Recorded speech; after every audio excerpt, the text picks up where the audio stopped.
I watched her every night until she fell solemnly asleep next to me, and when she did, I would slowly and softly brush her smooth brown hair from her forehead into the crevice between her ear and the side of her head. After that, I would then slowly and sensually give her a tender kiss upon that spot, making sure I was not to awaken the beautiful creature from her sweet dreams. I would watch her for a few moments more, because it gave me pleasure to see her in such a peaceful state, the most peaceful of all hours of the day. It made me happy to see her so far away from this cruel world, even though it was just for the few hours that the sun lay absent. It still gave me such joy and eternal relief to know that she was safe from any harm that this cruel world could bring to her, as she played buoyantly deep within the realms of her own mind. When I knew my day of protecting my sweet and beautiful bride Emily was over, I would also drift into less peaceful dreams of my own. One peaceful day, Emily and I decided to have a small picnic lunch, as we usually did on Saturdays, in the field behind our small home in Boston, Massachusetts.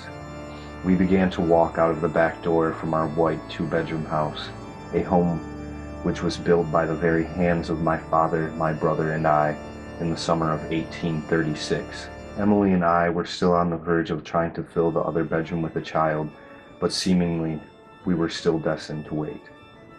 The field we were now walking in consisted of acres that contained nothing but small rolling hills of green emerald grass, and the one thing that stuck out was a large oak tree atop the largest of the hills.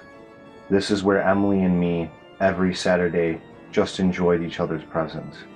Sometimes we would forget about lunch and just talk until the sun would begin to set, and I would hold her in my arms as we walked slowly as we talked. I talked about my week at work, and she would talk about new gossip and rumors going around town the past week. I gazed into her eyes, as marveled by their shining green, which resembled the very emerald grass in the fields, as the day I met her years ago. These Saturdays are what kept me sane. The midday sun beat down upon us, causing sweat to drip from my pores. Every small and faint gust of wind felt like a kiss from an angel. We talked as we walked, and then silence arose as we approached the large hill. I crawled up the steep hill, clenching fists of grass, as I sunk my knees into the soft terrain. And when I got to the top, I reached out to Emily. I gently grabbed her soft hand and lifted her upon the hill. We were, finally, on the top of the large hill, and we stood face to face, looking deep into each other's eyes in silence that seemed to last for hours, but was only a few seconds. Her dark, yet bright green eyes glistened so beautifully in the sun. They were like two amazingly carved emeralds that came from a jewelry box in heaven. Her dark brown hair was flowing softly in a faint gust of wind, and that gust of wind gave me such an eerie feeling. Caught up in the moment, I slowly began to hold her soft and delicate jawline in my palm, as I stood there, still gazing at the sheer splendor of her eyes. A day of laughter and joking had turned into seriousness by my touch. She looked at me with eyes that shone great disconcert, which had been my idea. I then let a few moments pass as her eyes grew wider to know the meaning of my action, and then 3 words had emerged from my lips. "I love you," I said softly. Then we both began to laugh at the position I had put her in. "So you find my confusion amusing, do you?" she asked, still giggling with that beautiful smile that always warmed my heart. "I find the way you widen your eyes in confusion very attractive," I told her. After one last laugh, still caressing her jaw, I lowered my head, closed my eyes, and we both caressed our lips together. Every time we kissed, it felt as if our very souls were dancing to a harmony composed by the angels above, and my heart felt like it fluttered out of my very chest. In the middle of that tender kiss, I began to feel the eerie wind pick up again and grow dreadfully chilling. I angled my head upwards towards the sky and opened my eyes to see dark gray clouds hastily covering every inch of light that the sun had emitted. I don't think that the day will favor us with a picnic, Emily. Maybe next Saturday, I said. With my eyes closed, I began to level my head downward back to where Emily's eyes would be. But when I opened my eyes, Emily wasn't there. What I saw was a silhouette of black, and I seemed to be staring at its chest. I started to slowly look up, while goosebumps crawled on my skin. A shiver quickly wriggled through my spine, and the hair on the back of my neck stood up.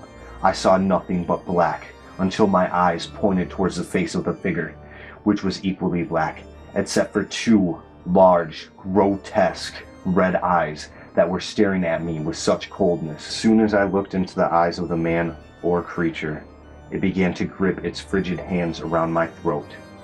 I felt the cold grip of what seemed to be death grow tighter and tighter. I began to punch and kick the figure, but it did nothing to help my situation.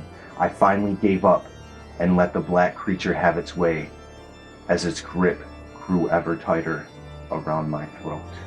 I shot straight up in my bed, gasping for air, while sweat drained from every pore in my body, causing my side of the bed to dampen. I looked around in my room trying to find those devilish red eyes, but saw nothing in the darkened and hardly moonlit room. I suddenly remembered my beautiful Emily sleeping next to me. I slowly turned in my spot on the bed to see if I woke her. When I saw those crimson eyes staring me down, no more than 1 foot away from my face, goosebumps began to form so slowly it caused a slight irritation in my skin, while the hair on my arms and neck instantly stood erect, and my heart began to beat in such a rhythmical frenzy, so fast a million beats could have been deceived to the ear to make a sound of just one.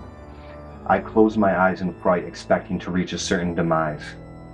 But after a few moments, because I found myself unharmed, I opened my eyes again. I was relieved to see my sweet Emily sitting quietly beside me, instead of those dark, red eyes from hell. I was looking deep into the soul of an angel. The hot sweat that dripped from my body began to cool and chill my feverish skin. "What's the matter, Joshua?" she asked, with such deep concern. "Nothing, just a nightmare," I told her. "My apologies, Emily.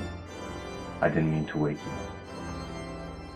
I gave her a tender kiss upon the brow and helped her back onto her side, while at the same time I laid on mine right behind her, holding her in my arms. "Just a nightmare. Just a nightmare," I uttered, with my eyes still wide open, but it felt like more than a nightmare. It was as if somehow this being from my dream had definitively deconstructed the wall that separated my nightmare from any reality. I knew this was true because after my heart slowed down, the goosebumps flattened, and the hair on my neck and arms lowered, I began to feel a burning sensation around my neck as I tried to go back to sleep, in vain. The same dream, yet in different settings, occurred 2 more times that night, all of which included Emily turning into the dreadful monster. One of these dreams took place in a forest filled with dying trees. I think it might have possibly been the forest beyond the fields that lay a considerable distance behind our house. Emily and I were walking upon a moonlit path in this forest. We were enjoying ourselves until everything. I looked to the side of me, and Emily was not there anymore, but I found that I was now accompanied by the devilish figure, which very quickly tried to slaughter me again. The second dream took place in my very own home at nightfall. Emily and I were enjoying ourselves by the fireplace, having a good time. After what seemed to be an hour or two, the fire abruptly blew out, and I sat in darkness, calling for Emily. Even though I could hardly see a thing, I looked where Emily was sitting to at least see a figure of her, but I began to see where she was sitting, 2 blood-red eyes, yet I could not see the outline of the figure because the room was so dark. I began to feel a coldness around my neck as it began to suffocate me. After this third nightmare, I decided it best not to return to sleep, but stay awake until the morning, and catch up on my sleep the next day.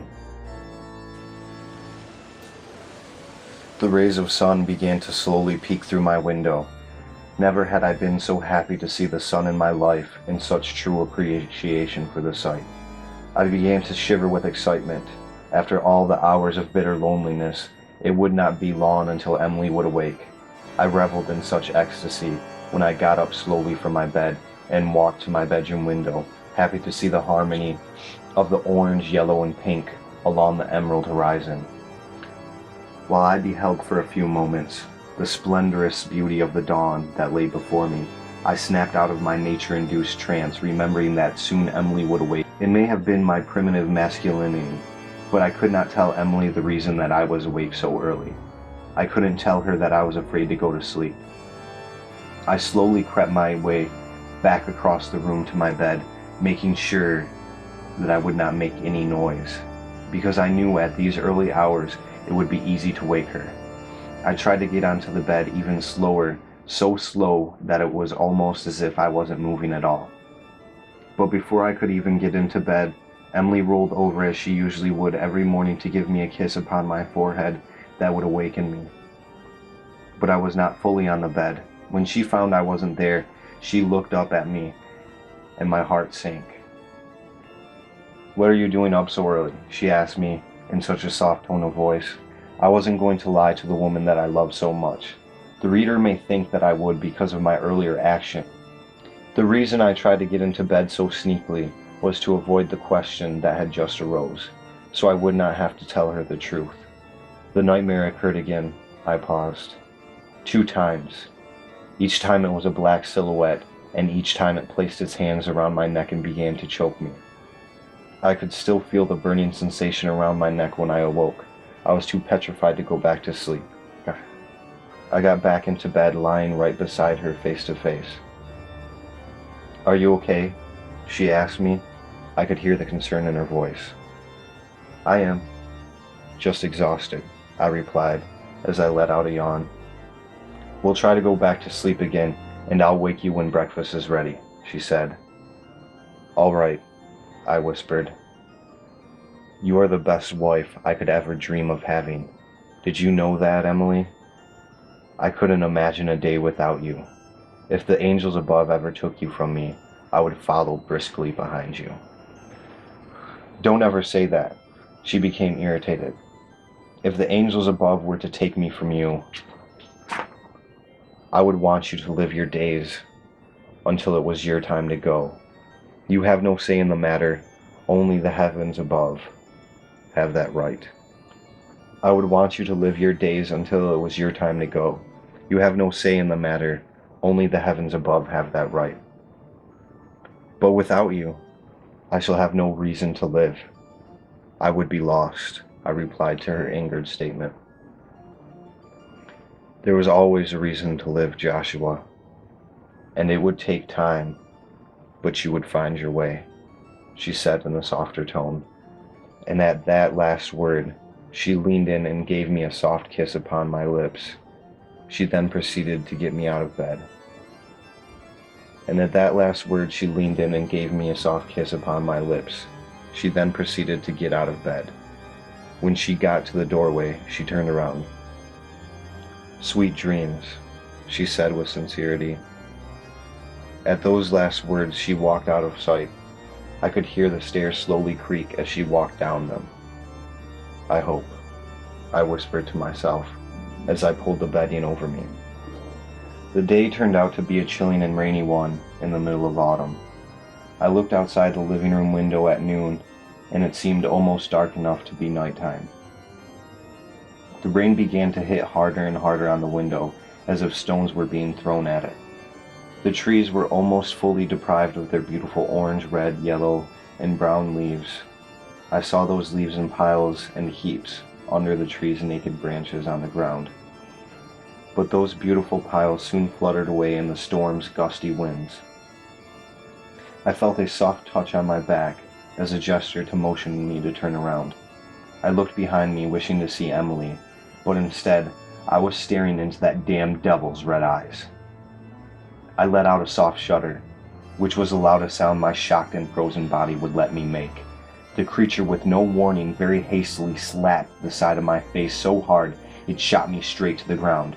Before I could even think about getting back up, it was on top of me, choking me, while slamming my head into the ground, which it did harder and harder every single time, until everything went dark because I seemed to lose consciousness.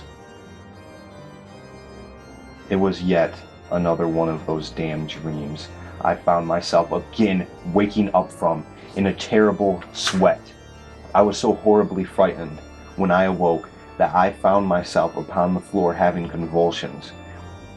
When my limbs and muscles stopped jerking, trying with all of my strength, I got back onto the bed. I sat upright with my legs hanging from the edge and my feet on the floor. I began to think about what could be bringing these nightmares, disrupting every second that I closed my eyes to sleep. No one conclusion could cross my mind, but a pandemonium of crazy thoughts and scenarios, all of which seemed to be truly unrealistic. The only logical explanation could possibly be something I ate the night before. I chose to believe that one, for it was the only considerable one. Emily and I enjoyed the day as much as we could, as it turned into a dark and rainy one, like in my dream. And I did not even dare to tell her that I had another nightmare, because I did not want her to worry about me. I was fine. At least I thought I was. We sat in front of the fireplace on our old worn-out couch, which was an old hand-down from my parents. The frame was made out of oak, and the cushions out of red fabric.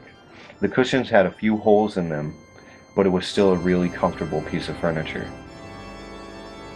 We sat on the couch, enjoying each other's company, as we usually did. In all of the corridors of my memory, I could never find one time that she and I ever fought. We never raised our voices or yelled, because we were too busy being happy. Always talking about little things, or having deep intellectual conversations of which we always agreed with each other and helped each other look at life in different ways. We never ran out of things to talk about. Oh, and whenever I looked into her soft, beautiful green eyes, I felt so far away from this dreadful world, and in the heavens above. I never loved her eyes any less than the beautiful day I first saw them. The rain began clearing up as I looked out the window. I was enthralled with such horror to see the sun setting off in the distance. The horror, the terror, the insanity that began to shoot through my veins made my body stiffen as I had my arm around Emily. "What's wrong?" she asked, concerned, as she looked up to see my eyes so wide. "Oh, I just got a chill. It's nothing," I lied, and she could tell I was lying because I never had before. I knew she could tell by the way her eyes looked at me so suspiciously and the corners of her mouth slightly curled. I don't know why I felt the need to lie. I was just completely surprised by my reaction to the dusk. I felt as if I started to become a madman. "Well, I'm going to go get ready for bed. I should see you up there soon?" she asked. I was still captivated at how quickly the day went by, and I was still staring at that damned sunset. "Yeah, I'll be up there, Emily," I assured her, still not taking my eyes off the dimming rays of sun, orange, yellow, and pink. How is it that this morning I saw the same sight out of my bedroom window and reveled in excitement, but now I wallow in complete sorrow and anger at the scene so horrible? After a moment or two, I turned around to see Emily almost to the top of the stairs. Only half of her legs were visible from my spot. I watched until she was gone on the other side of the hallway. When she was gone, I jolted out of my seat and began pacing back and forth frantically in the living room. "What the hell am I going to do?" I thought to myself as my eyes reverted back towards the hidden sun. "Oh, what am I going to do now?" I slowly walked into the kitchen. I walked past the black iron stove and to a small cabinet in the far right corner. I opened it up and got a small tin cup. I walked myself outside and got a glass of water from the well in our front yard, hoping that it would calm my extremely tightened nerves. I then found myself pacing back and forth again, but this time in front of the well. I paced and paced, back and forth, until at the same pace my heart was beating anxiously, which was extremely fast. I began to think myself crazy as I realized I was whispering obscenities to myself. What the hell am I going to do? I asked myself. I can't get a goddamn second of sleep without pure terror scratching its nails through my brain. I began to pace faster and faster, clenching my hair in my fists. I found it getting late. 10 minutes had passed by already, while I began to lose all sanity in my front yard. And the sky was almost completely choked out by the twilight I seemed to be staring at now. I gathered myself together and patted my messy hair back down. After I regained my composure, I let out a deep sigh and started on my way into the house. I don't know whether it was the nightmares or the deprivation of sleep, but I was becoming a man that scared myself. Every step that drew me nearer to the bedroom seemed to bring on more and more dread. Ah, that sweet and pitiful insanity, with that embracing undertone of dread, began pummeling any emotion which might bring some kind of pleasure in my slowly dying sanity. I continued slowly on my way to the room, at the top of the stairs now, and walking through the narrow hallway. Even though they were just dreams, it felt as if I was on my way to visit death itself and be embraced by its cold clutches. I turned to open the bedroom door, but it was already open. I walked inside and found Emily in her nightgown sitting on the bed. "What took you so long?" she asked, looking deeply into my eyes with eyes of such suspicion as I stood in the doorway. "Oh, I just went outside and got a few drinks of water before coming to bed," I told her as I walked over and sat next to her on the bed. "Well, I'm tired," she began. "Are you ready to sleep? I just want you to have at least one good night of sleep." "Yeah, I'm ready for bed," I said, and went to my side of it. I sat down on the bed and rested my back and my head on the headboard of the bed. Emily did the same. She leaned over and gave me one of those kisses that always felt like the first one we ever shared, leaving me in bliss and taking off a little of the anxiety that was weighing me down. "Good night," she exhaled, as she lay on her side facing away from me. "Good night," I replied, in a soft tone. Here I go, I thought to myself as the fear inside me was thrashing away and clawing at any hopes of a good night. I looked outside to find the sunset completely diminished, engulfed by the twilight. The moon replaced the sun, and the whole sky was black with depressing dark hues of blue, except for the white of the stars that stood mockingly silent. I tried to stay awake for as long as I could, but with hardly any sleep the night before, I began to slowly crouch down and more down until I was under the covers and lying down with my eyes closed. I couldn't fight it anymore. My eyes had become two locked doors, and it seemed as though I would have to travel through all 7 layers of hell to find the key. I failed myself and gave in to the twilight's silent song of slumber.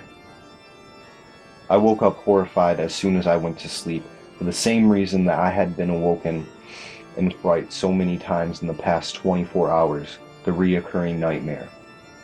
The same damn nightmare that kept waking me and waking me. I was now sitting the same way I was before I went to sleep, resting my head on the headboard of the bed. I felt as if the very flames of hell had me in its entire inferno. I found myself again in a puddle of sweat as I balled my fists and tightened my muscles in such anger. You would think that I would be completely exhausted at this moment, possibly trying to go back to bed. Oh, but I was more awake than I had ever been. I felt like screaming so loud that God and his angels could hear me in the heavens above. But I couldn't because I didn't want to wake Emily. I knew she already thought I was crazy, and I couldn't give her any more evidence that I might be. Nothing could make me go back to sleep. This dream was the same as them all, but it seemed more a reality than the rest. Every single dream, from the first to tonight's, seemed to grow harder and harder to separate from reality, because I could still feel that cold grip on my neck as I sat completely awake. I knew now that even if it killed me, I would never go back to sleep. I sat up all night waiting for the sun to come up, waiting for Emily to awaken, and waiting to finally be able to relax and be far away from the pandemonium silence. I sat up all night waiting for the sun to come up, waiting for Emily to awaken, and waiting to finally be able to relax and be far away from the pandemonious silence of the twilight that echoed through my brain. The same twilight that I thought was so beautiful whenever me and Emily would lay outside and watch it in the silence together. Oh, how much I hated the hours of the night, and that hatred grew to an exponential size within a matter of a couple nights. The only thing that was the least bit fun, for it was the only thing I could do that night, was counting the stars in the sky, but I would usually lose count and start over. I repeated this for hours until finally I saw a small glimpse of yellow light shining in the distance. Oh, the joy that I felt seemed to be ripping through the seams of my brain when I finally saw the sun making its way over the horizon. I was about to actually jump out of bed in pure joy, but remembering that Emily was sleeping by my side, I held it all in. If I could have seen myself, I know I would have had the biggest smile I'd ever had since Emily and I's wedding day. The day was about to begin. I didn't give a damn about my sleep deprivation. All I cared about is that in an hour or so my sweet Emily would awaken and the inexplicable loneliness would soon subside. To pass the time, I went into the kitchen and made some breakfast for Emily and me. I was not hungry, but I knew she would have a smile on her face, and that was all I cared about. That smile would be some kind of consolation after the terrible and sleepless night I just had. Just in time, Emily walked right through the archway that led into the kitchen when I had both the plates at the two ends of the table set with warm eggs, sausage, and buttered bread. As she walked through, her eyes widened, and so did her mouth. Then that surprised look quickly turned into an ecstatic one, obtaining the perfect smile that I was looking for. She walked over, not taking her eyes off of me. As I began to pull out a chair for her, she kissed me softly on the cheek and sat down slowly in the chair with her eyes still fixed on me. I pushed her closer to the edge of the table, and then I lightly put my hand under her chin and kissed her tenderly upon the lips. The breakfast was amazing. A couple hours after breakfast, the day turned out to be worse than I thought.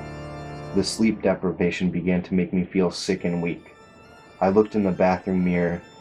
I could see that my whole face was pale and white as snow, and dark gray circles that must have formed around my eyes last night. I kept my composure in front of Emily. All I told her is that I felt a little under the weather, and she believed it. It was not another lie, though. It felt like someone had set the inside of my body on fire. I was sweating all day. I was lying on the couch with my shirt off, using it as a sweat rag. But because of a few incidences that day, I also began to think I was turning into a madman. I think the past couple nights without sleep was starting to turn me insane. The first and most peculiar incidents I will describe. In the afternoon, I got up from the couch that I had been laying on for a few hours. My throat was so dry that when I tried to swallow my saliva, it felt as if I was swallowing broken glass. When I stood up, the room around me began to swirl and I almost passed out. The dizziness sent me back into the couch, sitting upright. I closed my eyes for a few moments to try and get a hold of myself. I tried again to get up, and this time, it went with more ease. I began on my way into the kitchen where I heard Emily rustling through the pantry. I walked through the archway that led to the kitchen and stopped when I saw the pantry door to the left of me open and Emily's feet in the space between the bottom of the door and the floor. I started sneaking to the door, stepping as lightly as I could to surprise her. Step after slow step, until my foot seemed to land onto a soft spot in the floor, letting out a small creak. Then the pantry door closed. When I looked up, I found myself staring into those two devilish red eyes. Every single hair on the back of my neck stood erect, and chills began to shiver their way through my spine, like the eeriest winds. I began to lose my breath as my eyes widened. I tried to yell or scream or even let out a shudder, but being frightened beyond any imaginative fear made me still and quiet. All I could do was shut my eyes and hope the damned thing would kill me fast. Then nothing happened. I opened my eyes and saw that Emily was looking at me in the most peculiar way. "What's wrong?" "You look like you've seen a ghost," she told me. "Oh, nothing. You just gave me a little bit of a fright," I explained, while I sat there with cold sweat beginning to roll down every part of my body. I began trying to diagnose if I was now going literally insane, so insane that I would mistake my beautiful and lovely wife for the horrid and murderous creature of my nightmares. It seemed as though these nightmares were escaping from the realms of my dreams and imagination and transforming into horrendous perceptions in my now seemingly doomed reality. Numerous times that day I heard things that Emily didn't. I would keep seeing the black figure walking down, and when it did, all the muscles in my body would tighten up so abruptly it made my bones hurt after a while. I knew that my own human senses could not be trusted anymore, for my sanity was not in question only to myself, but to Emily, who I could tell was growing more suspicious of my plight. Before I knew it, the day had surely gone fast. I tried to hang on to every second of light, but I could not stop the sands of time from slipping out of my ever tighter growing grasp. Emily went to bed, and she was waiting for me to come up. Again, I was looking out of the living room window, staring at the sun half hidden by the horizon, except it was different this day. Instead of the sight making me angry, it turned me into a manic lunatic. I began to cuss. Instead of grabbing my hair, I began pulling it out. I started to punch the wall in front of me harder and harder while I screamed like a lunatic. My knuckles began to turn red as they were being painted with my own blood. And then my rage immediately shut off the moment that I realized Emily would probably hear everything that was going on. I looked at the wall and saw blood dripping slowly down to the floor. My body was so weak and tired, I didn't even bother to clean it up. I did, however, make a stop to the bathroom to wash my hands before I went to bed. I hoped that Emily wouldn't see the blood on the living room wall before she went to work the next morning. Soon after washing my hands, I was now in bed with Emily, who was already asleep. Again, I was looking outside the bedroom window as the sun started to go down under the horizon. I began losing myself amidst my own thoughts. My eyes seemed to have grown so dreadfully drowsy the past couple of days, yet I could not let myself shut them. Not this night, not again, because if I did, I felt as if I might die. I could only faintly remember how refreshing it was to awaken to the soft and warm rays of sun through the window. But instead of watching it go down, I now watched it slowly appear. It was glowing, the orb in the sky. Its rays reflected into the long, deep sky with shades of purple, pink, yellow, and orange. Minute by minute, it faded more and more into the horizon, until the sunset became fully suffocated by the deep, dark black of the night sky, bringing the hours of loneliness I most dread. Oh, all I could do, like last night, was count the stars. I gave up on that after I lost count too many times, because I was too exhausted, and then I looked towards the moon. It sat there silent, mocking me. I could hear it inside of my head mocking me. It was silent, but it kept mocking me and mocking me. I screamed and yelled inside of my head in such anger at the bastard in the sky. As exhausted and as weak as I felt, I stayed up all night. I watched, again, as the sun's soft rays were peeking up over the horizon. I looked down upon Emily as those rays softly embraced her beautiful pale skin, making it shine. She lay so silent and innocent next to me. For those few moments I forgot about my life's newfound insanity. It felt almost as life was normal again and everything was going to be okay, but I knew it wasn't. After an hour or two, Emily started to roll over. Without too much haste, for fear of giving myself away, I slowly hurried to get under the covers and make it look like I was sleeping. When I was under the covers with my eyes closed, I could feel Emily slowly brush my face, coaxing me to awaken. I slowly opened my eyes and we stared at each other for a while I lay on the bed. I then proceeded to give her a soft kiss upon the forehead and then upon the lips. "Sweetie," she began in a soft tone, "I want you to stay home from work." "Why?" I asked her with confusion. "Because I know you haven't been sleeping. Your skin is so pale and you look so sick." My heart sank in my chest. "And you need to get some sleep or you'll end up going insane." It was too late for that, I thought. "All right," I told her. "I'll do my best to get some sleep." I also knew that I couldn't go to work like this. "Will you tell my boss I won't be able to make it in today on your way to work?" I asked her. "Of course," she replied. She got out of bed and I stayed in, weak and lifeless. "You stay right there," she demanded. "Do not get up for one thing except using the bathroom or getting something to drink." "All right, I will get some sleep," I told her with a smile. "Well, I'm going to get ready for work and I will take time for lunch and see you." "Okay, Emily, I love you," I replied. "I love you too," she said, and then she left the room. I did not go to sleep, but instead stayed completely awake. It was easier to do so than the first couple nights and days. I stayed in my room, waiting for Emily to come home for lunch. Finally, I heard the front door slam, followed by footsteps up the stairs into the bedroom, and then the bedroom door slowly opened. Emily walked through the doorway with lunch in her hand. It was a few pieces of dried meat and an apple. We sat in bed together, eating and talking and having a good time. She went downstairs to get us something to drink, and I watched her leave and listened to her footsteps creak down the stairs. I began to hear those footsteps again, this time traveling up the stairs.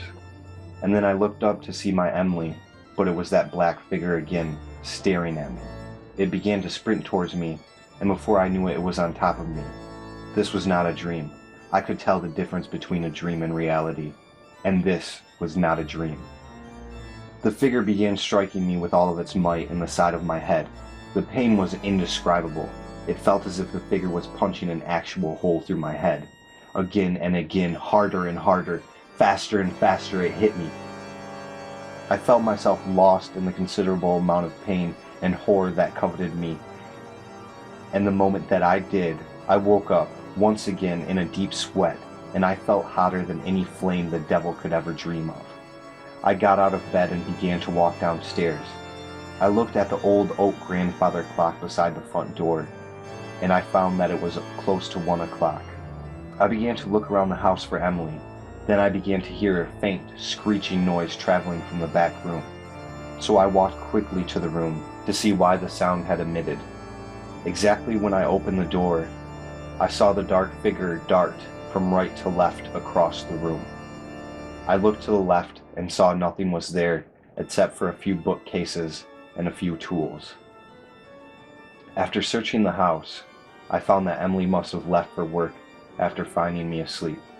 I pushed my weak body over the living room couch and sat down. I watched out the window as I saw dark storm clouds rolling in. The lightning came crashing down awfully close to my house, followed by a monstrous roar of thunder. After a few moments, rain came crashing down like pebbles out of the sky. It began to get colder and colder, so I put the living room's fireplace to work. I lit a fire which was giving me slight warmth, along with the light I needed to see most of the living room, because it was so horribly dark from the storm clouds. I stared into the flickering flames that burned the wood. All I could think about is how that wood was my brain, which was being engulfed by the flames of insanity.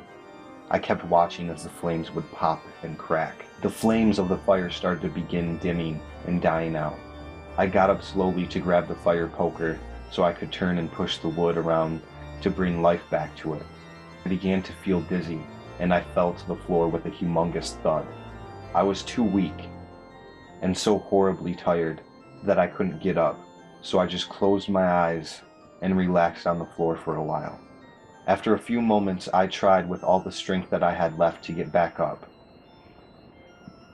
I pushed away from the floor with so much unease that I began to shake uncontrollably, and then I finally got back to my feet. I hurried over to the fire before it died out. I grabbed the fire poker from the rack above the fireplace mantel. I began to poke into the small flames, trying to give them some more oxygen. I counted how many times I did. 1, 2, 3.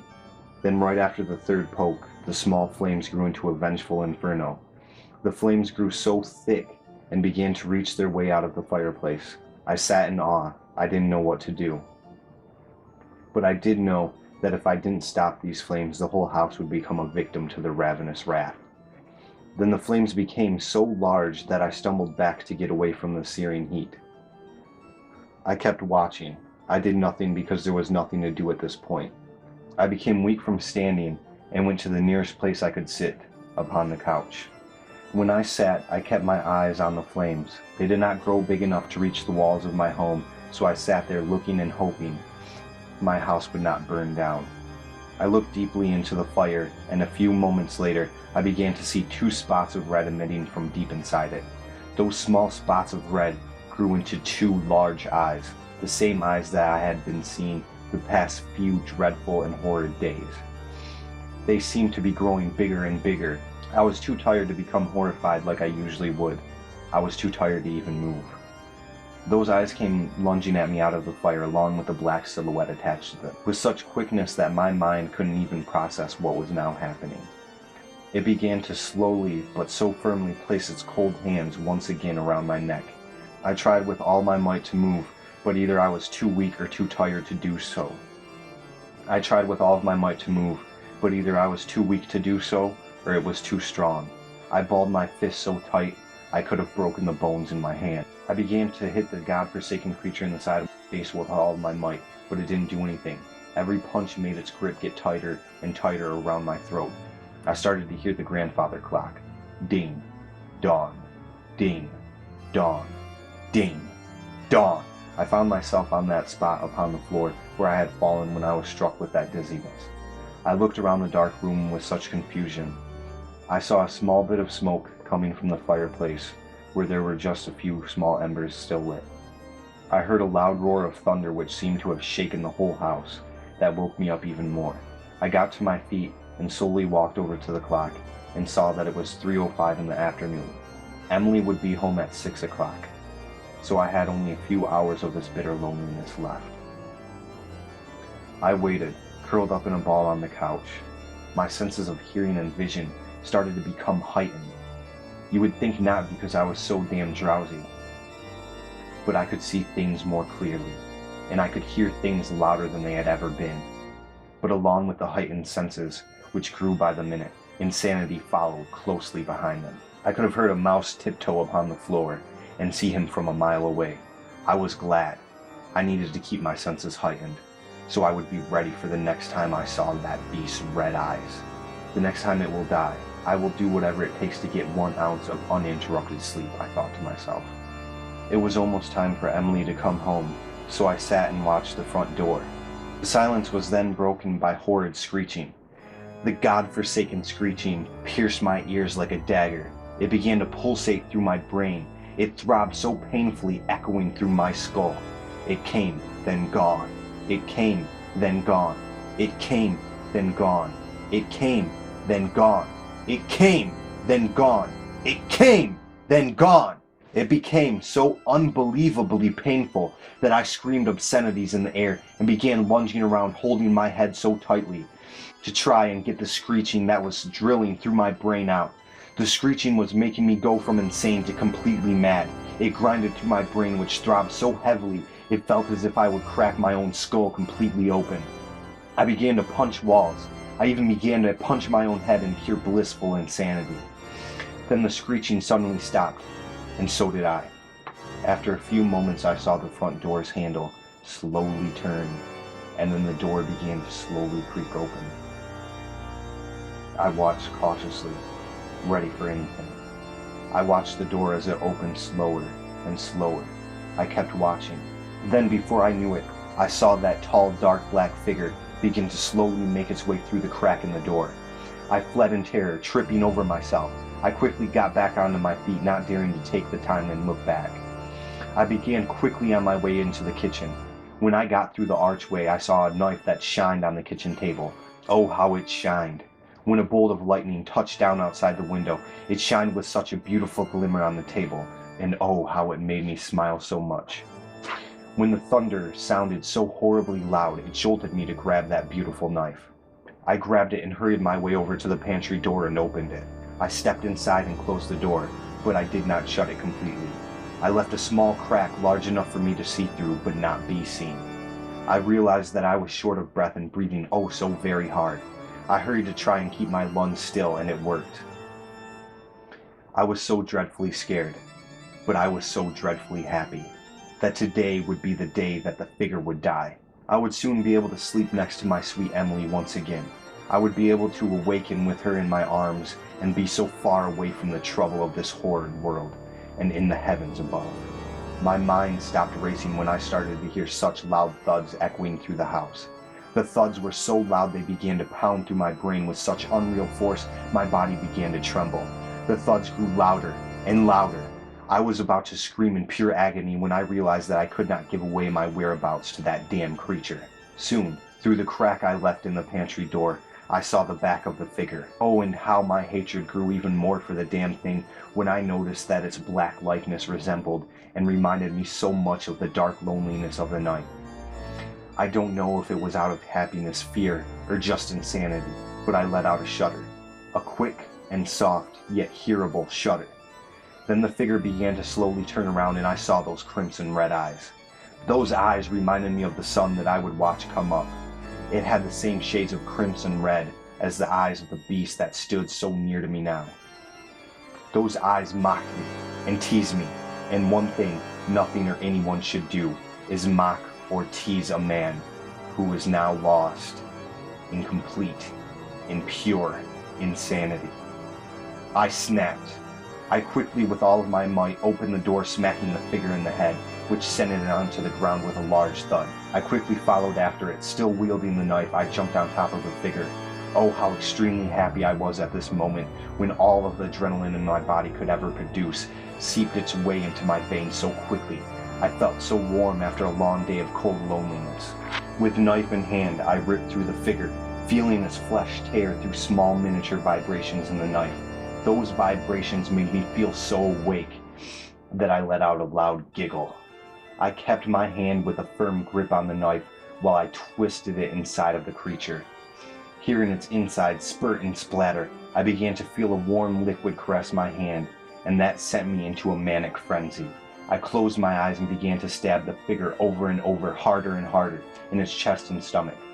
In every stab I heard a thud, and then a squish, and then a splatter as I ripped the knife out.